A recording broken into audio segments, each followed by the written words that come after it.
You know what it's like, it's so busy in your life, isn't it? And you very seldom get to actually sit really and do nothing except listen to good music and soak up the atmosphere, so that's what this is all about really.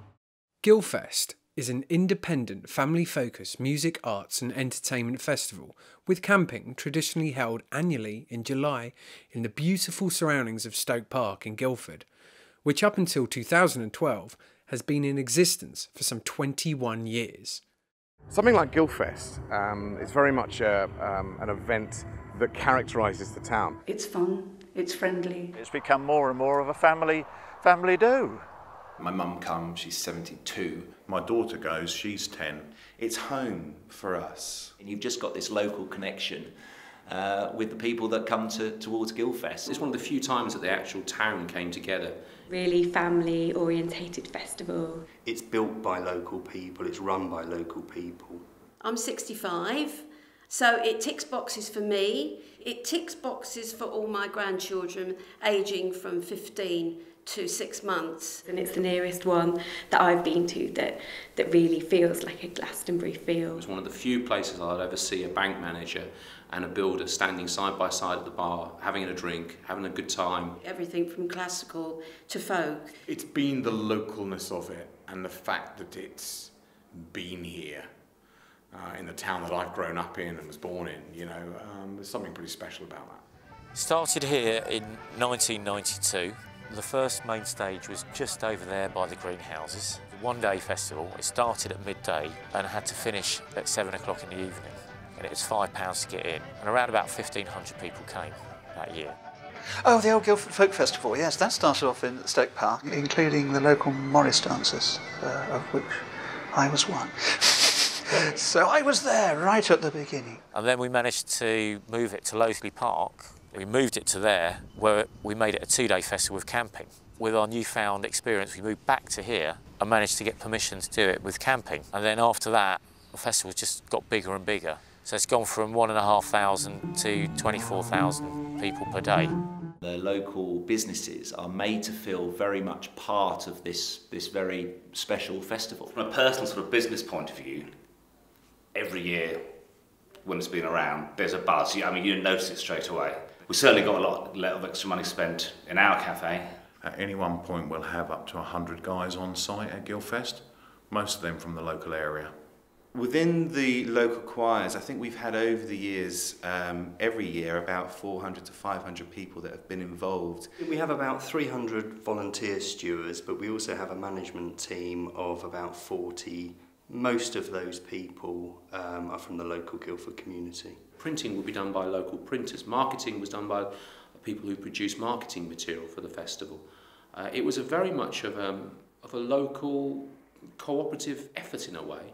Over the last few years we've been doing a lot of work to create opportunities for people with disabilities to work as stewards. 4 young lads with autism who live in a house adjacent to the park, and they had the time of their lives. Now they couldn't have afforded to go to a festival, and that's the kind of opportunity that I think GuilFest offered local people. It's brought an awful lot of people into Guildford, and because it's such a friendly and positive festival, a lot of those people return. Really enjoyable. I've travelled all the way from Newcastle to come down to do it. I'm from Toronto, Ontario, Canada. I came all the way here for the Saturday and Sunday portion of GuilFest. My kids are gutted they're not here, unfortunately, so next year I'm going to take the time off and I'll bring them. It's great to see GuilFest taking place in Stoke Park. I think it really benefits the whole town of Guildford in bringing so many people together from really all over the country. I think it also brings a lot of opportunities for local people. From working at GuilFest, I've worked for quite a few other music festivals. It was like an apprenticeship on my doorstep. When we found out that GuilFest wasn't running, it had a huge impact on us. We actually lost members. I don't think I really believed it wouldn't happen. It's such a part of the community and such a part of the town. I was just gutted. It just seemed such a shame, and there was a huge hole in the summer this year for us. I think for a lot of people, it just meant that they didn't have a job that weekend, and this is local Guildford people who didn't have a job. Money was down, you know, it's a big chunk of revenue that we've missed out on. And a lot of the performers, as I said, we had 400 performers, they just didn't quite know what to do. There was nowhere else for them to perform during the summer. You don't get a festival that wins Best Family Festival, you know, if you're running something that isn't welcoming to all kind of groups and ages and different walks of life.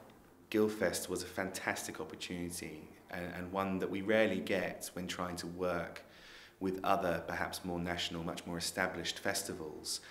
It's very difficult, and I have tried knocking on the doors of other festivals, and they won't always pick up the phone because they're always looking for that really large, big act. But it's about opportunity, and it's about, once again, not just the opportunity to be entertained by something quite big locally, but also the opportunity to take part in it as a local person too.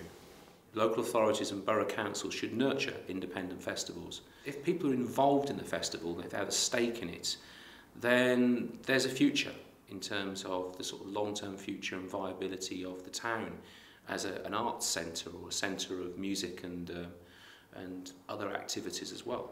When you have the independence that GuilFest certainly has, it's different, it's more idiosyncratic. It's what we all need. We need that in all things, not just, you know, high streets and festivals, I feel. It's a real shame how things are becoming homogenised. People are doing it because they feel absolutely passionate about it, because they care about the project, the team, the people, and you all work together to create something amazing. Yeah, we're trying to put on a festival that's really good. That's really it. It's so people can come here, have a good time for 3 days, then come back again next year, you know, and have a good time at doing it. He just cares about making a bit of a difference to people's year. And it's really sad that we lost that, because there's not that many people around that want to do that. You know, Guildford has a kind of an intrinsic identity which shines through in GuilFest and also through some of the local sort of shops and businesses in Guildford. And I think to lose that is to lose a lot of Guildford's culture.